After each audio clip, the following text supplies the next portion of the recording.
자, 그렇다면은 최근에 시장이 반등했던 이유를 어디에서 찾아볼 수가 있을까요? 네, 우선 제가 생각하는 그 상승의 어떤 동력들, 이건 어떤 직접적인 요인과 좀 간접적인 요인들이 있는데 장표를 한번 볼까요?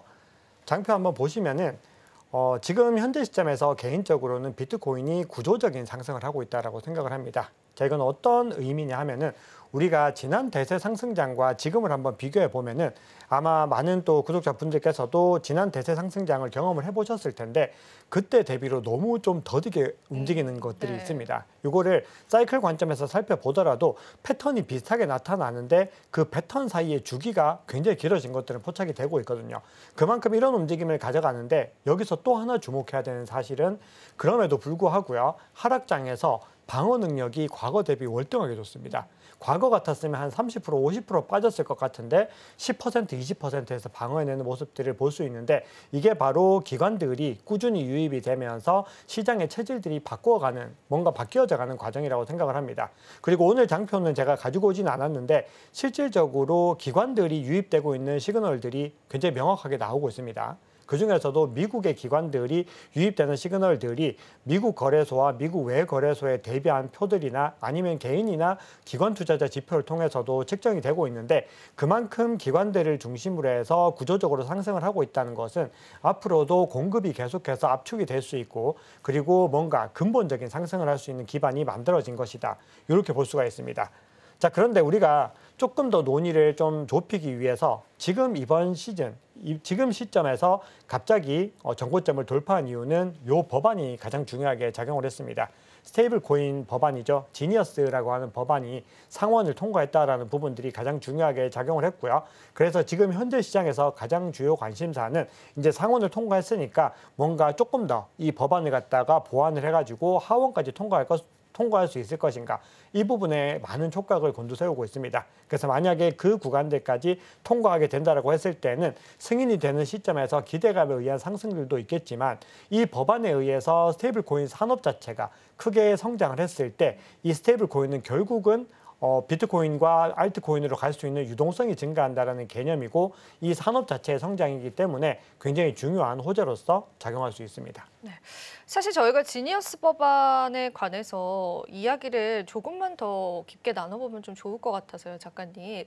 확실히 이제 만약에 이제 통과가 되게 된다면은 어떤 점에서 기대를 할 수 있을지 포인트를 한번 다시 짚어주실 수 있을까요? 네, 우리가 중요한 포인트를 하나만 짚어보자면은 가장 핵심은 연방 정부 차원에서 이 주관을 가져간다라는 부분들이 있습니다. 그러면은 만약에 이 법안이 통과되지 않으면은 미국의 각 주들마다 스테이블 코인 법안이 다 제각각으로 따로 놀게 되겠죠. 네네네. 그렇게 되면은 원활하게 스테이블 코인 법안을 갖다가 전체적으로 미국 내에서 활용하기가 어려워진다는 단점이 있는데 이것들이 연방 정부 차원으로 통합이 되면은 현재 트럼프 행정부의 기조 자체가 이미 암호화폐 우호적으로 가고 있기 때문에 이 부분들에서 시너지를 얻을 수 있다는 게 가장 중요한 포인트이고요. 여기에 더해서 같이 중요한 포인트는 그러면은 이 스테이블 코인 발행 주체가 누가 될 것인가? 이 부분들을 봤을 때 뭐 은행이라든지 많은 여러 가지 금융 주체들이 등장을 하겠지만 지금 시점에서는 빅테크에 대한 얘기들도 나오고 있습니다. 즉 스테이블 코인을 갖다가 발행할 수 있는 주체들에 대해서 더 원활하게 연방 정부에서 컨트롤할 수 있다라고 했을 때 이 산업이 더 빠르게 그리고 더 근본적으로 상승할 수 있다. 시장에서는 이렇게 보고 있는 거죠. 자, 그러다 보니까 일단 암호화폐 업계에서는 굉장히 좋은 법안이다라는 게 거의 지배적인 어떤 흐름들이고 최근에 비트와이즈도 보고서를 통해서 역사상 최고의 규제에 관련해서는 최고의 법안이다라고 얘기를 하는데 반면에 이 JP모건 같은 경우는 너무 기대가 심하다. 그러니까 너무 사람들이 상상의 나래를 좀 심하게 펼치고 있다라고 원래 그러시잖아요, 그렇습니다. JP모건은 늘 찬물을 갖다 끼얹어주는데 그렇죠. 네. 근데 저는 그런 역할도 굉장히 중요하다고 맞아요. 생각을 합니다. 왜냐하면 사람들이 너무 환희에 차가지고 날아갈 것이다라는 생각은 어떻게 보면 우리의 기대가 정말 과도하게 반영되어 있을 수 있는데 JP모건은 조금 더 멀찍이 떨어져서 객관적으로 보고 있기 때문에 이 기대치를 충족을 시켜줄 수 있다 없다의 개념이 아니라 우리가 생각하는 것보다 시간이 더 더딜 수 있다는 개념으로 볼 수 있다고 저는 저는 개인적으로 믿고 있습니다. 그래서 그런 부분들을 좀 잘 판단해서 우리가 할 수 있는 것들이 이런 의견들을 좀 골고루 소화를 하는 것들이죠. 사실은 이제 뉴스에서 많이 보도가 됐는데 이게 과연 이제 어떤 포인트로 긍정적으로 가져갈 수 있는지 그런 부분이 궁금했는데요. 오늘 작가님 통해서 우리 시청자분들도 이 지니어스 법안이 통과되는 게 크립토 시장에 어떤 영향력을 미칠지 제대로 좀 알게 된 것 같습니다. 그런데 최근에 거시경제에 관한 좀 변수가 있었습니다. 맞습니다. 근데 이게 오히려 비트코인에게는 좀 호재로 작용된 것 같긴 한데요. 일단 어떤 변수들이 있었는지 좀 짚어볼까요? 네, 우선은 확실히 좀 우호적으로 작용을 하고 있는 것 같습니다.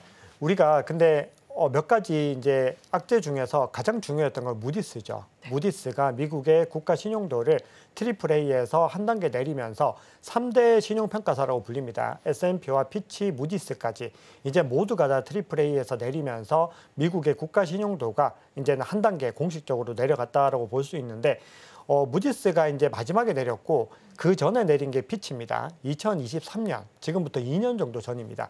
2023년 8월 1일에 내렸고 그리고 S&P는 이미 일찌감치 2011년도에 내렸기 때문에 S&P를 약간 배제를 하고 피치가 내렸을 그 당시를 한번 살펴보면은 미국 증시는 난리가 났었거든요. 왜냐하면 미국의 신용도가 떨어진다는 거는 미국의 국채에 대한 굉장한 위협으로 작용할 수 있기 때문에 그때 많이 떨어졌는데 비트코인은 그때 방어를 잘했습니다.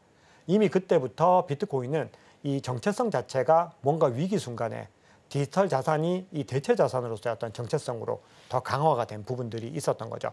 그리고 이번에도 주말 동안에 이게 주말 전에 바로 발표가 났는데 주말 동안에 비트코인 가격이 잘 견뎌내다가 그리고 바로 신고점을 형성한 것들을 보면은 비트코인이 뭔가 정체성 자체가 이제는 시장이 원하는 방향대로 가고 있다.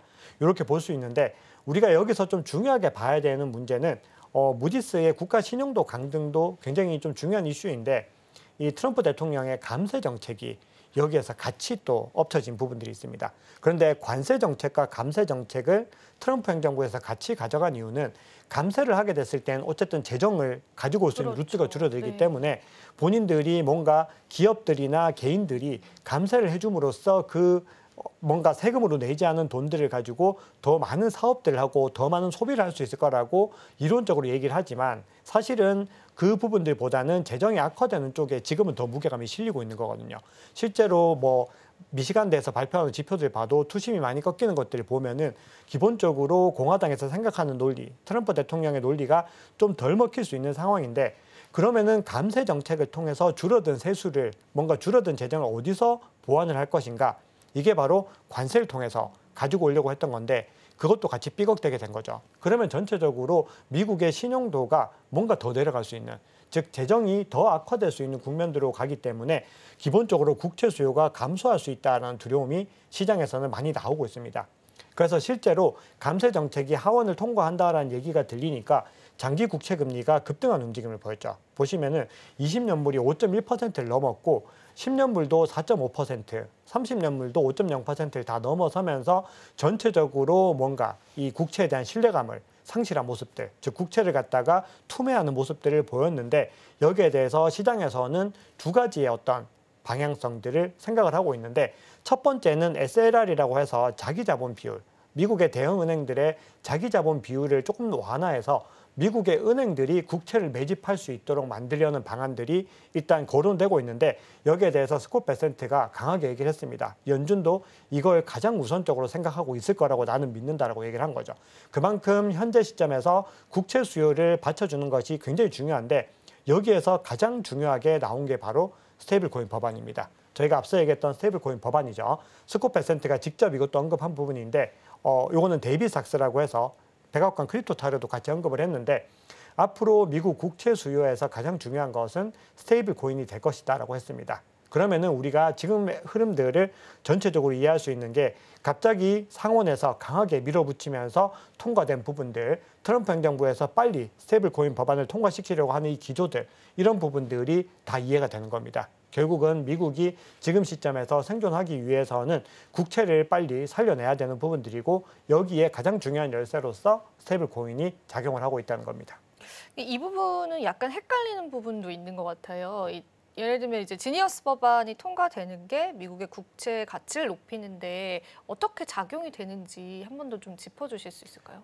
네, 스테이블 코인이 달러에 연동이 됩니다. 네. 그러면은 결국은 달러 연동이 되기 때문에 스테이블 코인에 계속해서 미 국채가 연동이 된다고 보시면 정확하게 똑같습니다. 그러면은 지금 각 국가들, 가령 지금 트럼프 대통령이 여러 국가들과 교역을 하고 합의를 하고 있지만 그럼에도 전체적으로 미국 국채에 대한 신뢰도가 떨어졌죠. 앞서 보여드렸듯이 이미 무디스에서 강등을 했다는 게 옛날에는 미국 국채가 트리플 A 최고로 안전한 자산이었는데 이제 그 신용도가 흔들리고 있다는 것은 앞으로도 미국 국채 수요가 떨어질 수 있는데 이걸 스테이블 코인이 다 받아주겠다는 겁니다. 그러면은 스테이블 코인이 성장하면 성장할수록 암호화폐 산업이 성장하는 것은 물론이고 국채도 같이 성장한다는 거죠. 그러니까 트럼프 대통령이 이 아이디어를 보고서 2024년도에 비트코인 컨퍼런스에 올라가지고 이 비트코인의 수도가 되겠다, 암호화폐의 수도가 되겠다라고 주장한 그 배경이 여기에 있는 거죠.